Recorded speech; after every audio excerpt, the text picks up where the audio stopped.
형 바빠? 잠깐 이야기 좀 할 수 있을까? 어떻게 됐어? 서준이는 좀 어때? 다행히 한 곱이 넘겼어. 방금 병실로 옮겼고 지금은 자고 있네. 진짜 너무 다행이네. 하늘에 계시는 우리 부모님이 서준이를 지켜줬나 보다. 그러게 진짜 천만다행이지. 근데 아까 의사가 하는 말이 이제는 더 이상 미룰 수 없고 진짜 수술을 할지 말지 선택해야 한다더라. 그래? 그러면 수술을 받아야겠네. 좀 힘든 시간이겠지만 어떻게 하겠어. 서준이도 앞으로 살려면 이겨내야지. 그래서 말인데 형, 내가 정말 염치 없는 부탁 하나만 할게. 왜 무슨 일 있어? 우리 부부가 사실 작년부터 서준이 병원 따라다니고 이래저래 치료비 대느라고 돈도 제대로 못 벌고 그동안 모아놓은 돈도 거의 다 써버렸어. 집주인한테 얘기해서 전세금도 빼고 월세로 돌렸는데 그래도 수술비가 모자라. 알지. 너네 집 사정은 내가 알지. 그래서 얼마가 필요한데? 그동안 밀린 병원비도 좀 있고 새로 수술비까지 하려면 최소한 4천은 더 있어야 할 것 같아. 4천, 나도 마음 같아서는 진짜 빌려주고 싶은데. 너도 알잖냐. 우리 집안 돈 관리는 전부 네 형수가 하는 거. 얼마 전에 내가 갖고 있던 비상금까지 다 털어서 줬는데 그렇게 큰 돈은 당장 마련하긴 힘들 것 같다. 알지. 내가 형 비상금 통장까지 받아놓고 한 푼 갚지도 못했는데 이런 말까지 하는 내가 염치 없고 형 얼굴 보기가 민망하다. 그런 건 신경 쓰지 마. 돌려받자고 빌려준 건 아니니까. 나도 정말 마음 같아서는 서준이를 위해서 필요한 돈은 싹 다 빌려주고 싶어. 하지만 나도 가정이 있고 우리 애엄마 눈치를 안 볼 수가 없다. 너도 알지? 내가 비상금 통장 너한테 준 거 작년에 들켜서 집에서 쫓겨날 뻔한 거. 미안해. 사실 나도 염치가 있지. 어떻게 형한테 또 돈 빌려달라고 하겠어? 그래서 오늘은 돈 빌려달라고 연락한 건 아니고 나한테 보증 좀 서주면 안 될까? 여기저기 물어보니까 신용금고에서 대출을 받을 수 있을 것 같은데 내가 무슨 일이 있어도 이번 일만 끝나면 이 돈을 제일 먼저 갚을게. 회사 끝나면 대리운전을 하건 배달을 하는 한이 있어도 무조건 벌어서 갚을 거야. 이번 수술만 잘 끝나면 우리 서준이도 퇴원하고 다시 학교 다닐 수 있다고 하니까 나 절대 애 아빠로서 후회할 짓 하고 싶지 않아. 보증? 내가 보증서 주면 수술비를 대출받을 수 있는 거야? 응, 그렇다 하더라고. 형, 제발 부탁 좀 할게. 그래, 알겠어. 그런데 네 형수한테는 제발 이야기하지 마라. 또 무슨 말을 들을지 몰라, 알겠지? 형, 진짜 너무너무 고마워. 고맙기는 나한테도 서준이는 소중한 조카인데 마음 같아서는 직접 도와주고 싶은데 이렇게밖에 못해줘서 미안하다. 너도 밥 잘 챙겨 먹어. 너까지 아프면 큰일 난다. 고마워 정말. 내가 이 은혜 평생 안 잊을게.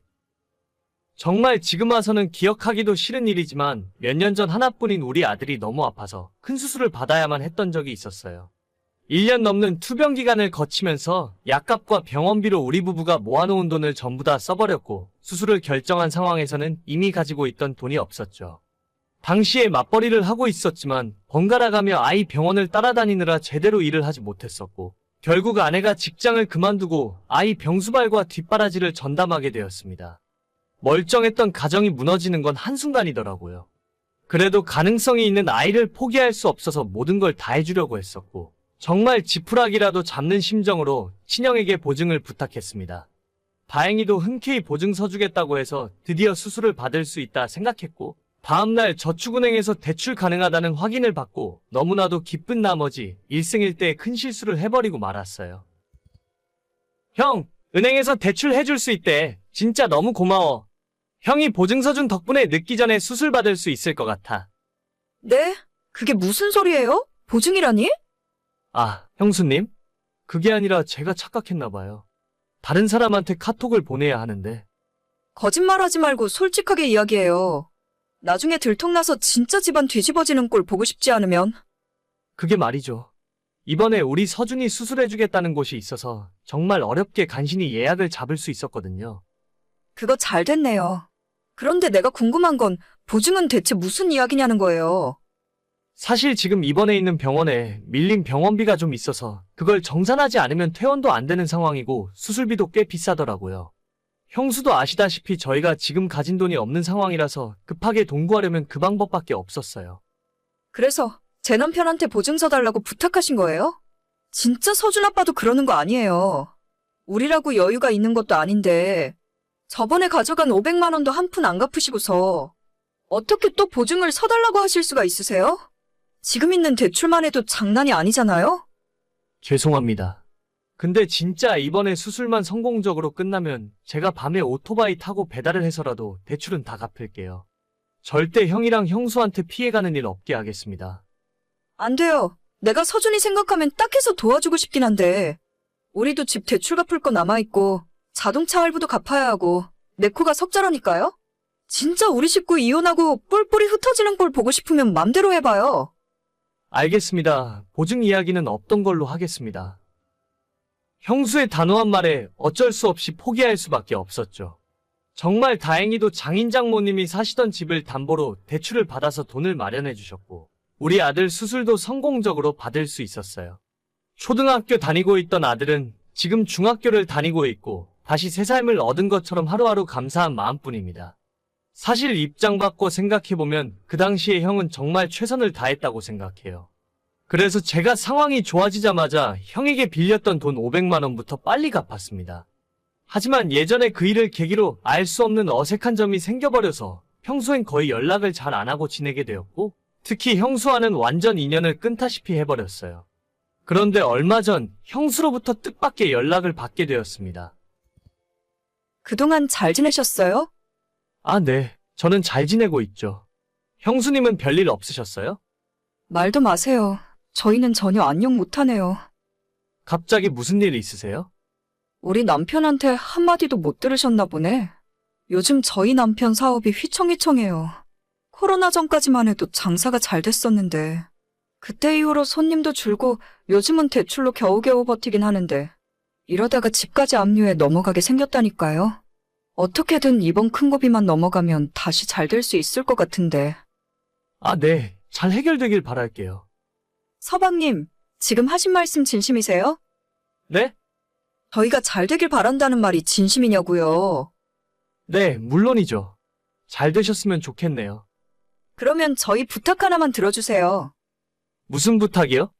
우리 진짜 더 이상 대출 받을 곳이 없어서 그러는데 이번에 보증 한 번만 눈 감고 서주시면 안 될까요? 3천만 원 대출 받아서 시설 투자도 좀 하고 마케팅도 새로 해보려고요. 보증이요? 저한테요? 네, 금방 해결할 수 있으니까 걱정은 안 하셔도 돼요. 아니, 형수 진짜 너무하시네요. 거의 2년 만에 연락하시더니 우리 서준이 안부 한번 묻지도 않고 저한테 보증을 서달라고요? 예전에 저한테 어떻게 대하셨는지 기억이 안 나시나 봐요? 서준이 수술받고 건강해졌다는 말은 귀가 닳도록 들었어요. 어차피 그때는 우리 상황이 안 좋아서 어쩔 수 없었던 건데 지난 일은 지난 일이고 가족끼리 너무 서운해하지 말아요.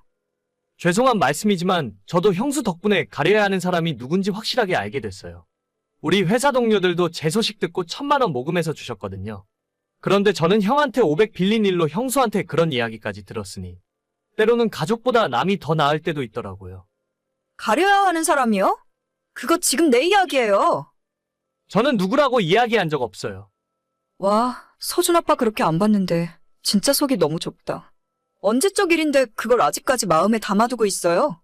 어차피 돈 마련해서 수술 잘 됐으면 끝난 일이잖아요? 뭐 결과적으로 보자면 그렇긴 하죠. 그러니까 나한테 갖고 있는 화도 풀어버려요. 아니에요. 저는 형수한테 화난 건 없어요. 화 안 났으면 보증 좀 서주세요. 어차피 우리가 벌어서 다 갚을 건데 어려운 일 아니잖아요? 죄송해요. 보증은 진짜 힘들 것 같네요. 형한테 빌렸던 500만 원도 이자 쳐서 다 갚았으니까. 앞으로 돈 이야기로 저한테 연락하시는 일 없었으면 좋겠어요. 서준 아빠, 그러지 말고요. 한 번만 다시 생각해줘요. 뻔뻔하게도 저한테 다시 연락해서 보증을 서달라고 했고 잠시 후에는 형수에 이어 형에게 카톡이 오더라고요. 얘기는 들었다. 우리 와이프가 너한테 보증 서달라고 했다면서? 형한테는 미안한데 보증은 못 서겠다고 했어. 그래, 당연하지. 내가 너한테 정말 면목이 없다. 와이프한테는 내가 따끔하게 이야기했어. 아마 다시는 이런 일 없을 거다.